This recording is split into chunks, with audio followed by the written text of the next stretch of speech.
because spicy mama heaven oh him no na echi gidela that echi gide ni mo onwe me ihe mo ra na night ma na asi kam junu how many times can we get na route every week sometimes we get mechara every month we get actually only once but how many times can we get to sit na route every week my brother na rakwa every once a week ahụ dịkwa gị ihe niile dịkwa oke nwoke kwesịrị na arụ 5 to 6 times a week yaro ma eraghị too much normally ekwesịrị inyugo nwaanyị n'elu gaa anaghị like 2 or 3 times gaa lotu enwere ha na-anya kpọ prostate cancer o ji egbu nwoke kwampi ọ na-ele anya n'azụ egbu ya bịa gị na-amụ my brother aha gị wụzi sorry Deliza gwara di ya prostate cancer is more dangerous than HIV ahụ n'ụsọ asọ so nwoke kwesịrị na arụ ọdụ 5 to 6 times a week ma enweghị ya na ọba na nwoke eriju afọ ịma asị nwoke eriju afọ ya arịwa nwaanyị elu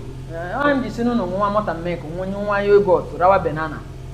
so that mgbe ọbụla onye hụrụ ọhụ ga-amata ya n'elu ọwụ gị gị hụ ọhụ ga-abịa na ji ya what is the name of your bracelet what is the name of your name nwanne ihe ọhụ ga-arụ ọhụ ka nwoke ọhụ eji mara gị nacha ya anya eti nwaanyị ụmụ nwaanyị like ụmụ nwoke na-eji asụ ya akpa ọ ya wụ ya na ọ ya wụ mgbe ahụ o ji etinye ọ ma enjoy yes like baby I don't want to don't leave her ịhafụrụ o wele gị azụ okoko if you leave her ọ hụ na gazi monkey adịghị ewu but ijide nga ahụ ị ga-ahụ echi ijide nga ahụ mechie ya ahụ next tomorrow ya kpọọ gị baby are you in the house ya gwara abịa that means every week now nwoke kwesịrị ịrụ ọtụ 5 times yes now like 2 rounds each day 2 rounds agwa gị enwere ndị kene akwụcha 3 rounds nwanne prostate cancer dị bad ọ dị ihu bụ onye o mere ụmụ nwoke ụlọ ahụhụ spicy mama kwuru rawakwa na ọtụ ọ si nwoke kwesịrị na-arụ ọtụ in fact each day gị ra 2 times each day gị pịa 2 times but make sure na aga 3 rounds ọ si every week make sure na ị rọrọ ọtụ 5 times a week o ji hepụ nwoke a na-ebi ogologo ndụ ọ sọ na hepụ nwoke ha dị ogologo ndụ hepụ na eleghị iche na ihe spicy mama kwuru I'm busy. I'm very, very emotional right now. Imani, you better me here before. Namo maka post-race. Okay. Yes. Again later, Imana, what an agam nayan so can nearly from. Abraham namun so well. Namna krom. He was so bold. No, what I'm buying the book on Japan here, Konji. On a check of what I'm now. You know they give them the thing. I check one and them not the busy woman, busy woman, and business. Attire. But then what I don't know what they have working on. Konji Bunam. Now, as a what I conjure Brunia, man of me on my own. Konji April, my brother, they're very dangerous. One hand man back to back. And the man back to back. And Azumoto everywhere. My bro, you've not in a hotel before. Now what for you? Give room wine. In fact, I know what they were talking now. Cool evening. Just broom one to one roll. But one wine of Baga AC. You know there will be no money. The money that I said, Hagana, we have a menu. Give Rihoma Giga continue to go Naga. Can I go very, very cheap? Check on Nicola Napo hotel.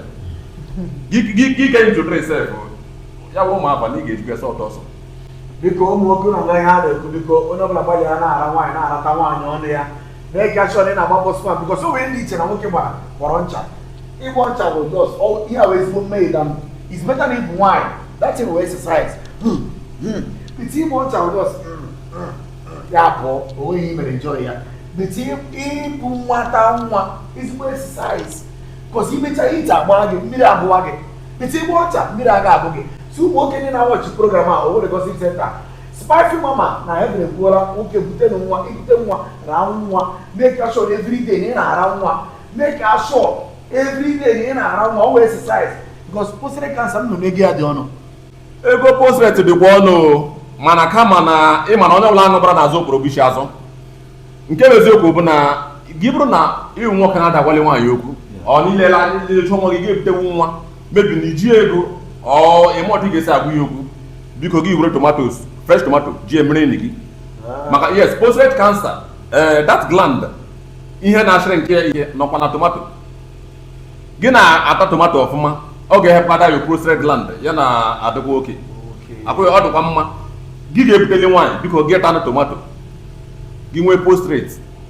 you are gone no bikara ya na-ekpebere ka ndị mmadụ bute ọrịa ndị ji ego biko kama ọ ka mma ị gara ụlọ asịwụ pụọ na asịwụ wara n'ọtụ special ọnwụ ya yes na ọwụ mmehie for mụ ọwụ mmehie ụmụ mmụọ ndị ga-ahịa asọ ọwụ mmehie ka ọ ma ha ga-egbu ga-egbu ya kafuo ga-akafuo ọhịa mpa m na-eji agwa biko nụ ụmụ nwoke make anụ sure nụ ga na-agbapụ spam make sure every week ị na-agbapụ spam 10 times MC ndị a na-asị na ya na-ada ọhụụ mmehie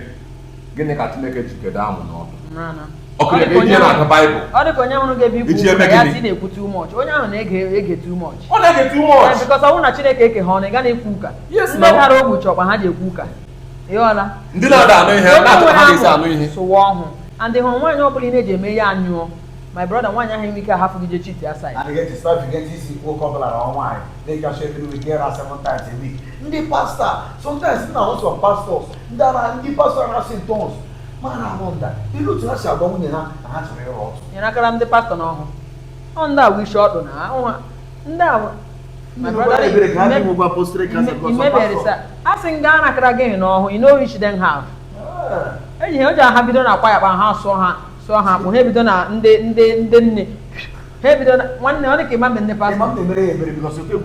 ịkwesịrị ịnọ na-emere onwe gị ebere ọwụwụ ha nwa ha chọgazi ya nyụgize ha anyụzighị ịmabe ndị ndị ahụ ekpere ahụ ekpe ha ba anyị n'obi ọwachadịghị ya dị like that ọwụ gbasa ma ọwụ ụmụaka ha na-eme difference between ekpere and konji dị ka distance from Nigeria to Qatar ọwụ ofu ha abịa enwe ka ha sekọ na-eto ị ga na-ekpebere na-eme fasting 4 o'clock amụ gị ekele amụ amado ihe wụ fasting and prayer ọ bụ ndị pastọ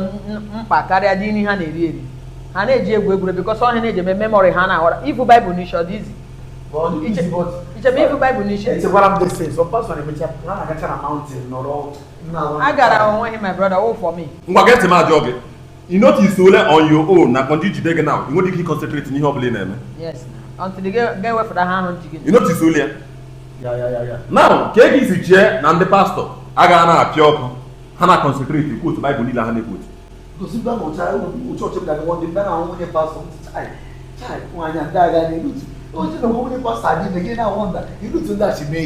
mgbe ọmụ tụwara ime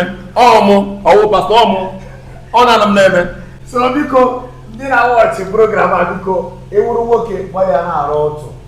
spike ekwuole ọ dị very important gbapụwa spam wepụwa spam biko iti 2.7 million ị gakwa ebe postere kansa ga na ahụrụkwa yogurt na-arata ice cream ma ridube na n'anya aja pagbu oke ọdụ jikwa egbu mmadụ biko spike erighị nwoke ga na-eri ụmụ nwoke na-ana alasị ụmụ nwoke na-ana alasị mgbe a na-arịgo n'elu nwaanyị mgbe a na-arịtu with the same time ga-ewetu aka na shuga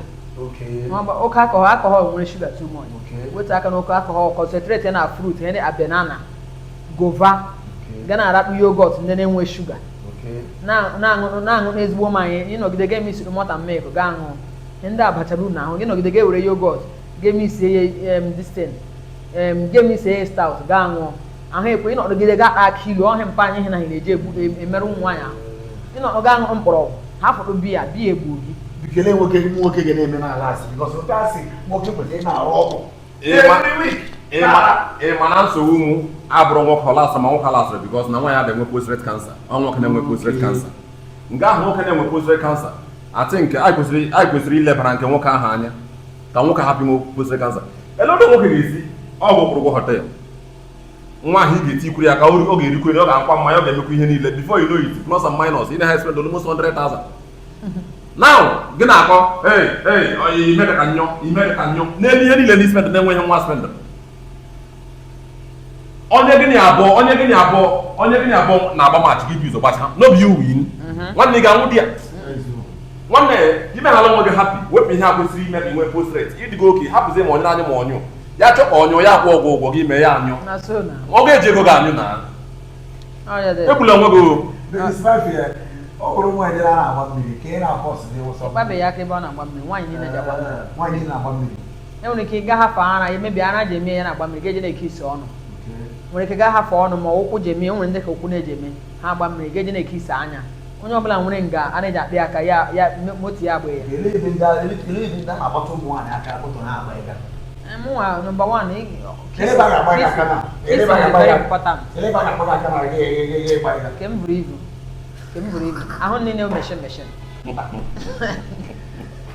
Because some way ga one day, everything no way. Only igaji one enjoy. One ni we ba na be aka ya gba mmiri, yes. Mmiri no one ni na. Enwere nwaanyị na-aga na nwụrụ gị ya na nwụrụ okoko nọ na street ga na ajụ ole ihe mere this guy ji hapụ m there all because the boy akpị aka ebe ọ like ihe meela mbe nọ first year mana ahụzi ike na office security na-emepe school gate mụ azị ya si leave hapụzi gwa na aba afọ pasị n'isi ọ nwere n'ebe a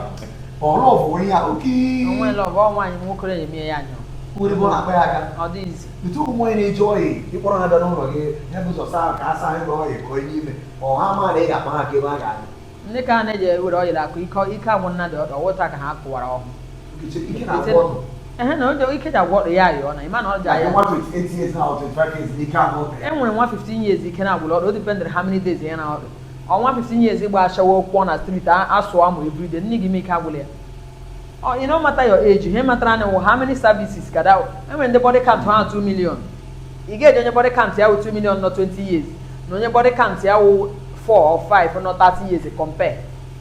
it depends on how suffer and how service need you take at that place you were able to business ọ ga-ayọ na ndị mere ọ ga-ayọ ọwụ human being na mụ ka m na ọtụ na nwa anwụ ọ na-anwụ anwụ ị kwesịrị ịma na ọ na-anwụ anwụ ọwụ na arụrụ moto na 2024 ọ pụtara na by 2025 na nwere ike engine ọ ga-etinye anya ya nụnụnụ ọ ga-etinye anya the more you use it the more likely ọ dị enwu but nwaanyị ọma na nwaanyị nwere ike ịma na ọtụ ya akpọla engine yes ọ ga-ama na ya eje were eze ka ya mata n'aka ya kewale ahụ n'ime dị ọ dala ala ị ga-enwe ihe ọzọ onye ya dị mere vibe lai nwe ha ọzọ arụ engine aja arụ ya njin for ebere ahụ gị ọ dị ebe ile 12 kra gị n'ihu ị ga-arụ ihe gị njin ma ihu gị dị na in the next 10 years past 10 years ọwụ bụ he yọrọ ya yọọla my brother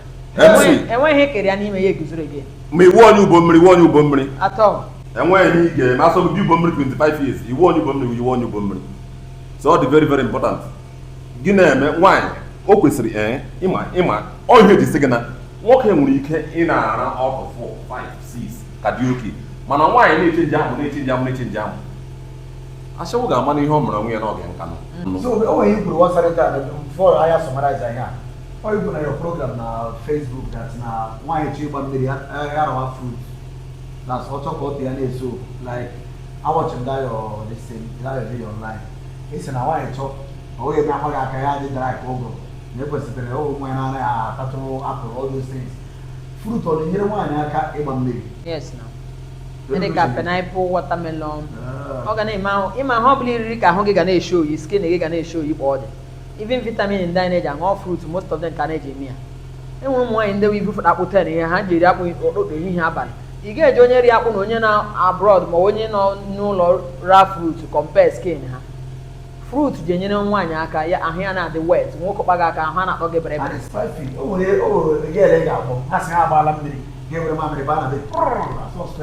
mba onye ọrịa mamịrị dị ya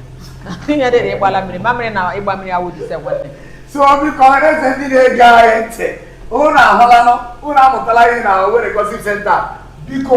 ụmụ nwoke gbalịanụ rawa ọtụ ụmụ nwaanyị atụnụ rawa fruit so that ọtụnụ nwere ike ọtụnụ ga-enwe ike na-agba mmiri agha abụrụ odogwu mmiri na o nwere ọtụ na-anwụọla o nwere ọtụ na-akpọla injin biko ọ na onye otu ekpọrọ injin leghị ga-agwa ka ọ mara nweghị nna gwa nwanne ị ga-akasịala anya ya akasịala ọgbọ na ọmụgwọ enwe ọgbọ na ọ ga-agbasara ihe na chi ọwụ nsụwarị ọhụụ mana nke bụ injin bịakwa ya nwere ike mekwa ya ame ndo ịma na akwụkwọ m shu meka o mana ọ bụrụ shu ka m na-arụ ọdụ mebiri emebi a ma arụsikwa ndị ụfọdụ nwanne nweghị mere ọ bụ mebiri emere rụzie ya ihe mere mezie ya ịsụwala paịpụ ụsụwala ọ dị elastik ọ yawala anyị tikwa na-ebis enweghị mere a na-eme ya surgery go and do your research because ebe ahụ dị very soft ọgwa na dị ga-ekwesị ịrụ ọtụ for 6 months or 1 year ọ ga-emeta ọkwụsị but ịhụkwa ịdị ihu ị ga-amakwa dị ihu ịhụkwa dị ihu ị ọ ga-adịzi nke ọ tara so my people unu na-eje Owerri Gossip Center na watch anyị drop your comment on our comment section ihe niile gara apụta many topics dey a gara ewetara unu na Owerri Gossip Center biko kelee ndị mmadụ ndị ọma na-ege ntị ya gaziere unu ya dịrị unu mma unu ga-adị ka echi maka echi ada agwagwụ maka onye kwere dị ka echi biko unu na-awọchị Owerri Gossip Center ọ ebe ihe niile na-eme n'ala Owerri na ya dịrị unu mma ụmụnne ndị nwe m na ndị nwe ihe awa Owerri Gossip Center ama m na ndị ụfọdụ ga na-asị na erekwu na ụdị ihe a na-ekwu na topik a mana a gaa na all these porn sites ọwụ niile juru dị ọwụ nọ na subscribe ihe ndị a na-atọta ụnụ ụtọ mana ụnụ pụtasị ụnụ pụta public ụnụ na-eme ka ụda atọ ụnụ mana privately ụnụ ejile nchagbu onwe ụnụ bịa na ebe a anyị wepụta na ihe a dọghị ya ka o si eme n'ihu na nwune gee ntị ndị ọtụ akụrụ jiri agakwa ma ya ga-eme nwaanyị nọ na di a na-ekwesa ya n'ọrụ ọdọ ntị mgbe afọ toro you know say na man dey cheat but na woman dey fear DNA na so e be Owerri Gossip Center ebe a nọ ewedachi